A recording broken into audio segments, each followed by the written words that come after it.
आर्य समाज के आचार्य देवव्रत जो अपने आप को आर्य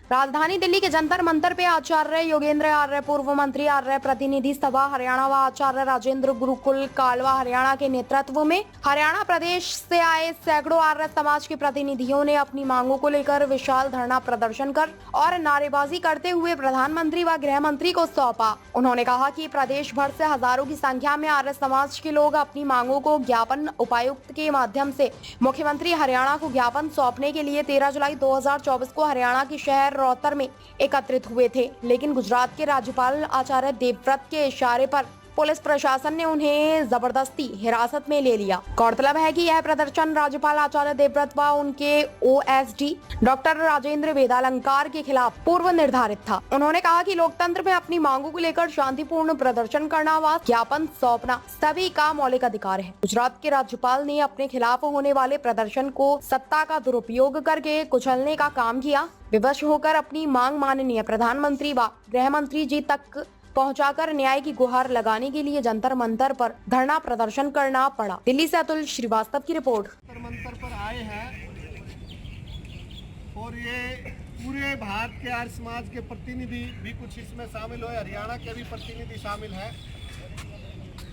हम लोग आर्य समाज एक ऐसी संस्था थी और है अभी, जो कभी जज भी ये पूछता था कि गवाही होती थी तो जज कहता था कि आर्य लोग हैं, झूठ नहीं बोलते हैं, हेरा फेरी नहीं करते हैं, तो सच्ची गवाही मानी जाती थी।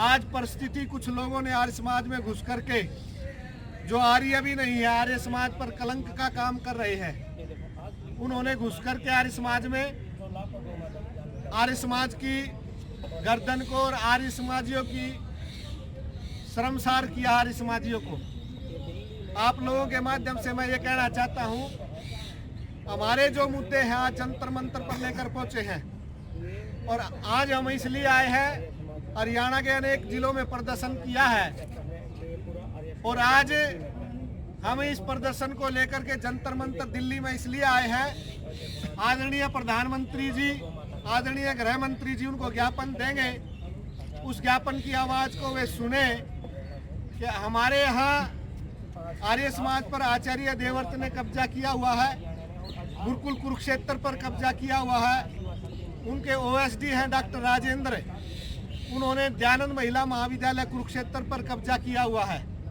उस कब्जे को सरकार से हम मांग कर रहे हैं और भारत सरकार से आदरणीय प्रधानमंत्री गृह मंत्री से भी मांग कर रहे हैं, आप हमारी इस मांग को सुने और पूरे हरियाणा का नहीं पूरे भारत का आर्य समाज इस बात से रोष में है। साधु संत जो दयानंद मठ रोहतक है, जहाँ साधु संत वास करते थे, आज वहाँ प्रॉपर्टी डीलर वास कर रहे हैं। तो मैं चाहता हूँ ये हमारी आवाज़ आदरणीय प्रधानमंत्री जी गृह मंत्री जी सुने और दिल्ली पर हम यहाँ जंतर मंतर पर प्रदर्शन इसलिए कर रहे हैं कि आज दिल्ली में उस आवाज़ को सुन करके और जो प्रतिष्ठित लोग माने जाते हैं उनके खिलाफ कार्रवाई हो और इन लोगों ने हजारों करोड़ की बेनामी संपत्ति इकट्ठी कर ली है, समाज के गुरुकुल को लूट करके उस बेनामी संपत्ति की जांच हो, इसको लेकर के हम लोग यहाँ बैठे हुए हैं। आचार्य जी, आज क्यों आपको धरना देने की नौबत आनी पड़ी? आज क्यों सारा जो समाज है आपका धरने में बैठा दिल्ली के जंतर मंतर पर? इसलिए यहाँ में बैठना पड़ रहा है क्योंकि सरकार की सहायता से कुछ लोग आर्य प्रतिनिधि सभा, जो आर्यों की मान्य सभा है, पूरे हरियाणा की सभा है, उस पर एक प्रॉपर्टी डीलर ने हमारे वोट कटवा करके कब्जा कर लिया है और उसकी अब काले कारनामे सामने आ रहे हैं। उसने इस्तीफा तो दे दिया है पर अभी उस इस्तीफा को अंतरंग में मान्य नहीं किया जा रहा है। ऐसा सुनने में आ रहा है कि 3 महीने बाद वो फिर इस्तीफा देगा और ऐसे ही वो करते रहेंगे, उसका इस्तीफा मान्य नहीं करेंगे, उसी को 3 साल तक घसीटते रहेंगे, जैसा भी होगा, ऐसा मैं सुना है। तो हमारी सरकार से मांग है कि ऐसे प्रधानों को हटाया जाए जो जनता के साथ में इस प्रकार से घोटाले कर रहा है। और हमारी ये भी दूसरी मांग है कि सरकार जो इस प्रकार के आदमियों को संरक्षण दे रही है, जो वहाँ कब्जा करवा रहे हैं, क्योंकि बिना सरकार के ऐसे काम नहीं हुआ करते हैं। तो सरकार ऐसे आदमियों को भी चुन करके और जो पार्टी की छवि खराब हो रही है और अब उस छवि को बनाए रखे, क्योंकि हमने बहुत ज़्यादा मेहनत करके ये दिन देखे हैं। आज जो हमने भाजपा को देखा है, इसके लिए अयोध्या से लेकर के सन 90-91 से लेकर के हमने संघर्ष किया है, तब यहाँ तक हम लोग आए हैं। अब एक मुट्ठी भर आदमियों के चंगुल में फंस करके और एक बहुत जो जनता ने, जो छोटी जनता, बिल्कुल ज़मीन स्तर की जनता थी, जो उसने मेहनत की है, उस मेहनत को नजरअंदाज किया जा रहा है। और कोई बैठक करेंगे, क्वारंटीन बनाएंगे आप? हाँ जी, यदि हमारी मांग नहीं मानी जाती है तो हम जन आंदोलन के लिए गुरुकुल कालवा में बैठक करेंगे और फिर जनता से आह्वान करेंगे। जैसा जनता निर्णय लेगी हम फिर आगे तक। क्या नाम है? मेरा नाम राजेंद्र, आचार्य राजेंद्र। वो किसकी बताओ। आचार्य जी, क्यों आज आर्य समाजियों को दिल्ली के जंतर मंतर धरना देने की नौबत आनी पड़ी? क्या बात है कि आज आप एक गवर्नर के खिलाफ यहाँ धरने पर बैठे हैं? हम यहाँ किसी गवर्नर के खिलाफ नहीं बैठे हुए जी।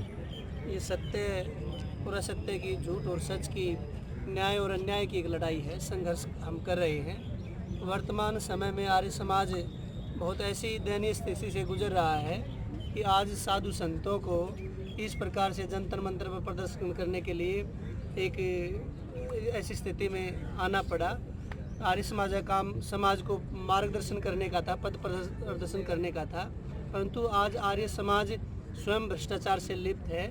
और ऐसे लोग जिनका आर्य समाज के प्रचार में और कोई ऐसी व्यवस्था नहीं है, केवल अपना घर भरने की जिनकी केवल एक उद्देश्य है, तो उसके खिलाफ हम सब यहाँ पर एकत्रित हुए हैं। कब तक का धरना रहेगा? क्या मांग हमारा रहे हैं? ये जो संघर्ष है तब तक जारी रहेगा जब तक हम इस कार्य में सफल नहीं हो। जंतर मंतर पर कब तक का धरना रहेगा? जंतर मंतर पर तो आज केवल एक दिन का हमारा प्रदर्शन था।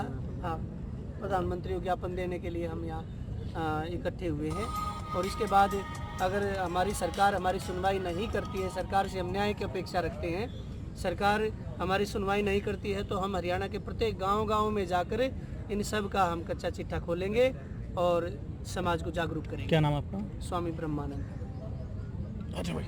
आर्य समाज को बेच रहे हैं। आर्य समाज के आचार्य देवर्त जो अपने आप को आर्य कहता, आर्य नहीं है, और उनके ओएसडी डॉक्टर राजेंद्र वेदालंकार, उन्होंने गुरुकुल कुरुक्षेत्र और डीएन कॉलेज दयानंद महिला महाविद्यालय पर कब्जा किया हुआ है। उस अवैध कब्जे को वे छोड़े और आर्य प्रतिनिधि सभा को, गुरुकुल को और कॉलेज को सौंपे। आचार्य जी, क्या आपके पास सबूत है कि आप गवर्नर के ऊपर आरोप लगा रहे हैं? हमारे पास पूरे सबूत हैं और हमने ये ज्ञापन मुख्यमंत्री को, हरियाणा सरकार को भी दिया है, वहाँ गृह मंत्री को भी दिया है। आज हम प्रधानमंत्री को और गृह मंत्री को, भारत सरकार को यहाँ ज्ञापन देने आए हैं और हमारी मांग है कि इन दोनों की बेनामी संपत्ति की भी जांच हो। इनके पास कुछ ही महीनों में, साल 1.5 साल में इतनी बड़ी बेनामी संपत्ति 400 करोड़ रुपए कहाँ से आए, उसकी भी जांच होनी चाहिए। और आर्य समाज पूरे हरियाणा का, भारत का मांग करता है कि इन लोगों के खिलाफ भारत सरकार भी और हरियाणा सरकार भी कार्रवाई करे। अगर आपकी मांगे नहीं मानी जाती, आगे की क्या नीति रहेगी? यदि हमारी मांगे नहीं मानी जाती है, आज हमने जंतर मंतर पर प्रदर्शन किया है, यहाँ सैकड़ों लोग पहुँचे हैं, और यदि नहीं मानती है तो फिर हम गांव-गांव जाकर के जन आंदोलन का रूप इसको देंगे, जिसका खामियाजा हरियाणा सरकार को भुगतना पड़ेगा आने वाले चुनाव में।